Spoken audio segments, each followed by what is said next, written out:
नमस्कार मंडळी, स्वागत आहे आपलं मुसाफिरी यूट्यूब चॅनलमध्ये। मंडळी, आज आपण भेट द्यायला आलेलो आहोत पुणे पोलिसांच्या तरंग या उपक्रमाला।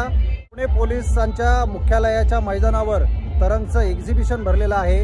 या ठिकाणी पोलीस दलामध्ये काम करणाऱ्या विविध घटकांसोबतच सायबर पोलीस, कारागृह, वाहतूक पोलीस, QRT आदी विविध घटकांचं कामकाज कसं चालतं, त्यांची यंत्रसामुग्री काय असते, पोलीस गुन्ह्यांचा शोध कसा घेतात आदी सगळ्या विविध विषयांची माहिती आपल्याला मिळणार आहे। आता आपण प्रत्यक्ष प्रदर्शन बघायला जाणार आहोत, पण त्यापूर्वी आपल्या मुसाफिरी चॅनलला लाईक, शेअर आणि सबस्क्राइब करायला विसरू नका। चला, आज आपण बघूया पुणे पोलिसांचं हे आगळं वेगळं प्रदर्शन।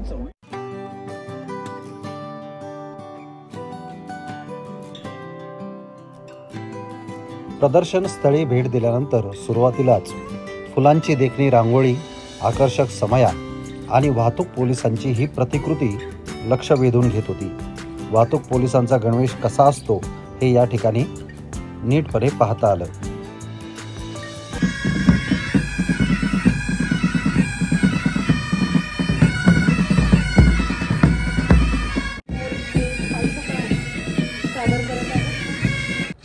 सर्वसामान्य नागरिकांना एरवी पोलिसांच्या बॅकपायपर बँड आणि ब्रास बँडची प्रात्यक्षिकं पाहायला मिळत नाहीत, परंतु या ठिकाणी हा सुवर्णयोग जुळून आला आणि उपस्थितांनी वाह अशी दाद देखील पोलिसांच्या या बँडला दिली। आकर्षक गणवेशातल्या महिला पोलीस अधिकारी, लष्करी वेशातले QRT जवान हे सर्व या ठिकाणी आकर्षण होते। QRTचे जवान पोलीस दलात वापरल्या जाणाऱ्या वेगवेगळ्या शस्त्रांची माहिती देत होते। यासोबतच आपत्कालीन परिस्थितीमध्ये वापरल्या जाणाऱ्या साहित्याची देखील इत्थंभूत माहिती नागरिकांना दिली जात होती। एवढेच नव्हे तर AK-47, MP5, revolver, pistol, shotguns अशा वेगवेगळ्या शस्त्रांची माहिती देखील या ठिकाणी दिली जात होती आणि ही शस्त्र या ठिकाणी प्रदर्शनामध्ये डिस्प्लेला लावण्यात आलेली होती।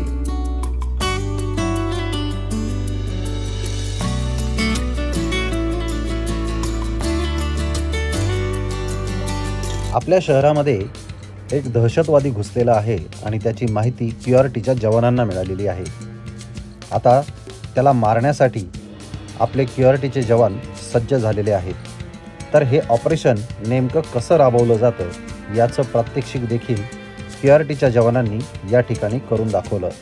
त्यांच्याकडील अत्याधुनिक शस्त्रे, त्यांची आखण्यात आलेली रणनीती या सर्वांचं प्रात्यक्षिक पाहताना नागरिक मात्र अचंबित झालेले होते।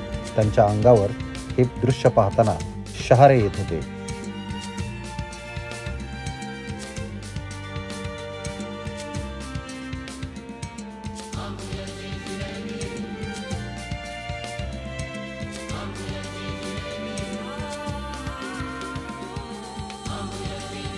दहशतवादी लपलेल्या ठिकाणापर्यंत QRTचे जवान पोहोचले।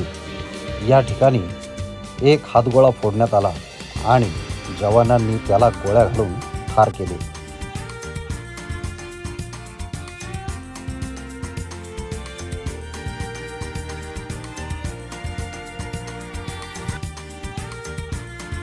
डॉग स्क्वॉड आणि बॉम्ब शोधक व नाशक अर्थात BDDSच्या टीमने या ठिकाणी पाहणी करून काही एक्सप्लोजिव्स अर्थात स्फोटक तर या ठिकाणी नाहीत ना याची देखील खात्री केली। पोलिसांच्या अंमली पदार्थ विरोधी पथक आणि बॉम्ब शोधक व नाशक पथकामध्ये डॉग वापरले जातात। हे श्वान अतिशय तरबेज आणि प्रशिक्षित असतात। हे श्वान प्रसंगी अंमली पदार्थ आणि स्फोटक शोधून देण्याचं काम करतात। यासोबतच एखाद्या अपहरण झालेल्या व्यक्तीची देखील कशा पद्धतीनं सुटका केली जाते याचं देखील या श्वानांनी या ठिकाणी सादरीकरण केलं। आपल्या मास्टरच्या सर्व सूचना इत्थंभूत आणि तंतोतंत पाळणारे हे श्वान पाहून उपस्थितांच्या अंगावर मात्र रोमांच उभे राहत होते आणि श्वानांसाठी कौतुकाने टाळ्या देखील पडत होत्या।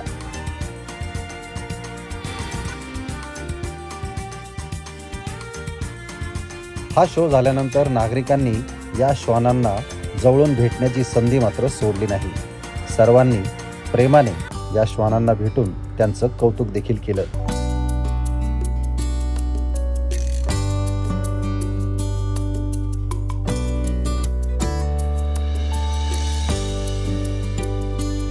पोलीस दलाचं कामकाज कसं चालतं, त्यामध्ये कोणकोणते विभाग काम करतात हे क्वचितच आपल्याला माहिती असतं. या सर्व गोष्टींची माहिती या ठिकाणी आपल्याला मिळत होती. या ठिकाणी NDRFचं पथक देखील सामील झालेलं होतं. भारतामध्ये कुठेही किंवा विदेशात देखील आवश्यकता पडल्यास बचाव आणि मदत कार्यासाठी धावून जाणारं हे पथक म्हणजे NDRF. त्यांनी देखील या ठिकाणी आलेल्या नागरिकांना कशा पद्धतीनं बचाव कार्य आणि मदत कार्य केली जातात याची माहिती दिली. त्यासाठी कोणकोणती साहित्य वापरली जातात त्याची देखील या ठिकाणी सविस्तर माहिती नागरिकांना देण्यात आली.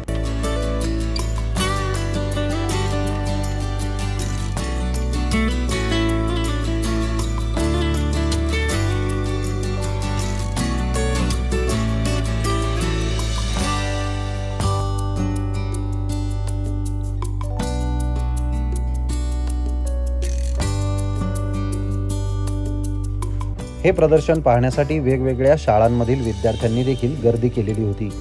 विशेषतः विद्यार्थिनींना दामिनी पथकाच्या महिला सुरक्षेसंबंधी सविस्तर माहिती देत होत्या. या ठिकाणी पोलीस दलामध्ये वापरल्या जाणाऱ्या वेगवेगळ्या वाहनांची देखील माहिती दिली जात होती.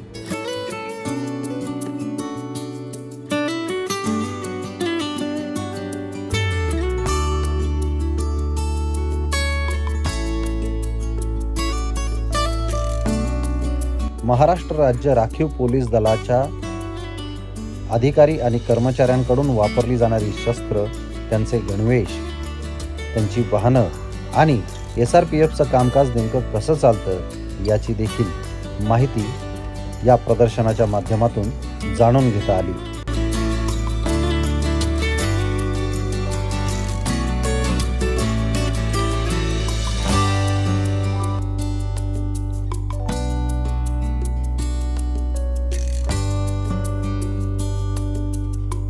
सायबर गुन्हेगारीपासून कसं वाचावं, सायबर गुन्ह्यांना प्रतिबंध कसा करावा याची माहिती या ठिकाणी मिळाली. यासोबतच पोलीस दलामध्ये वापरली जाणारी बुलेट प्रूफ वाहने देखील प्रदर्शनामध्ये लावण्यात आलेली होती.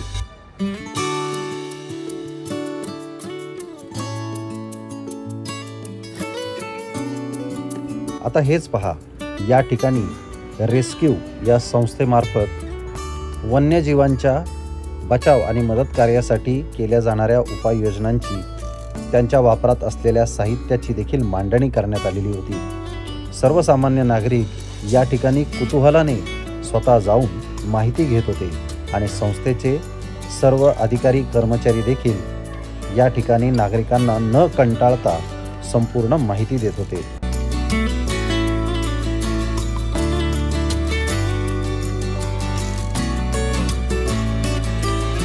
जवळपास प्रत्येक नागरिकाचा कधी ना कधी वाहतूक पोलिसांशी पाला पडलेलाच असतो. आपल्या प्रत्येकाच्या वाहनावर नियमभंगाचं चलन फाटलेलंच असतं. वाहतूक पोलिसांची कार्यपद्धती, त्यांच्या वापरातील विविध वस्तू, अत्याधुनिक यंत्रसामुग्री कशा पद्धतीनं वापरली जाते याची देखील माहिती वाहतूक पोलिसांनी या ठिकाणी दिली. कारागृहातील कैद्यांनी तयार केलेल्या वेगवेगळ्या वस्तूंचं दालन देखील या प्रदर्शनामध्ये पाहायला मिळालं. या ठिकाणी नागरिकांनी खरेदी देखील केली.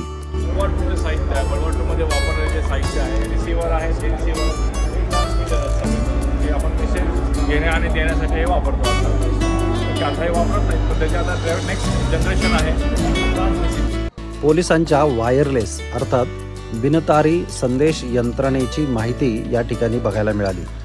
1946 मध्ये दुसऱ्या महायुद्धामध्ये वापरण्यात आलेल्या वस्तूंपासून ते अत्याधुनिक साधनसामुग्रीपर्यंतची सर्व माहिती या ठिकाणी अधिकाऱ्यांनी नागरिकांना दिली. आणि नंतर हे दुसरं टेलिप्रिंटरने इथं मेसेज आपण टाईप करायचो, पलीकडच्या डेस्टिनेशन पॉईंटला जाऊन मिळायचं. मी जुन्या काळात तार ऐकली असेल, तार आलेली आहे, टेलिग्राफ आलेला आहे,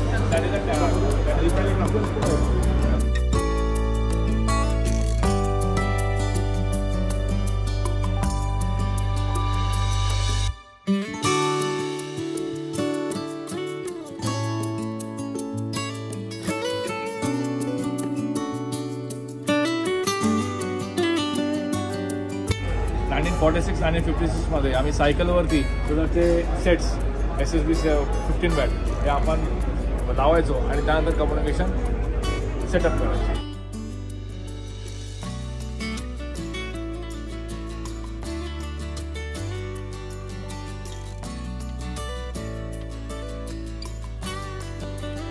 गुन्ह्यांचा तपास आणि गुन्हेगारांचा शोध याकरिता सर्वात महत्त्वपूर्ण भूमिका बजावणाऱ्या अर्थात फॉरेन्सिक डिपार्टमेंटच्या दालनाला देखील आम्ही भेट दिली. या ठिकाणी हाताचे ठसे कसे घेतले जातात, डोळ्यांच्या रेटिना कशा काम करतात, यासोबतच विविध पुरावे गोळा करताना काय काय गोष्टींचा वापर केला जातो, कोणती कोणती साधनसामुग्री वापरली जाते, या सर्वांची माहिती या ठिकाणी देण्यात येत होती. सर्वसामान्य नागरिकांना सहसा या गोष्टी माहिती नसतात, परंतु या ठिकाणी मात्र प्रात्यक्षिकाद्वारे या सर्व गोष्टी दाखवल्या जात होत्या. मित्रांनो, मुसाफिरीचा हा व्हिडिओ तुम्हाला कसा वाटला हे आम्हाला कमेंट बॉक्समध्ये नक्की सांगा. आपल्या चॅनलला लाईक, शेअर आणि सबस्क्राईब करायला विसरू नका. आवडलेले व्हिडिओ पुढे फॉरवर्ड करा आणि आपल्या चॅनलवर येणारं बेल आयकनचं बटन दाबायला विसरू नका. पुन्हा भेटूया अशा सुंदर व्हिडिओसह मुसाफिरी चॅनलवर.